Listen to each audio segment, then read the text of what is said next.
സ്വിറ്റ്സർലൻഡിലെ സ്യൂറിച്ചിലെ zero Malabar കത്തോലിക്ക സമൂഹം ഈ വർഷത്തെ മിഷൻ ഞായർ ഫാദർ തോമസ് പ്ലാപ്പിള്ളിയിൽ MSTയുടെ നേതൃത്വത്തിൽ സെന്റ് തെരേസ ദേവാലയത്തിൽ ആചരിച്ചു. ജപമാലയുടെയും അതിനുശേഷമുള്ള വിശുദ്ധ കുർബാനയോടെയും ആരംഭിച്ച മിഷൻ ദിനാഘോഷം കേരളത്തിലെ മിഷൻ ഞായറിന്റെ ഓർമ്മകളെ മനസ്സിൽ നിറയ്ക്കുന്നതായിരുന്നു.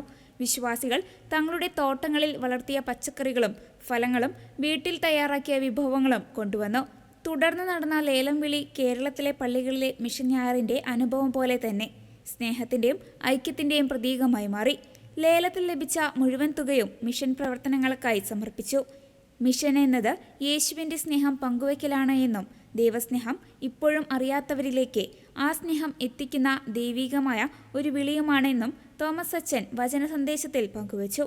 സിസ്റ്റർ റിജീന തന്റെ ജീവിതവും സമ്പാദ്യവും ആഫ്രിക്കയിലെയും ഇന്ത്യയിലെയും മിഷൻ പ്രവർത്തനങ്ങൾക്കായി സമർപ്പിക്കുകയാണെന്ന് പറഞ്ഞുകൊണ്ട് സിസ്റ്ററിന്റെ ത്യാഗസേവനത്തെ അച്ഛൻ ഓർമ്മിപ്പിച്ചു.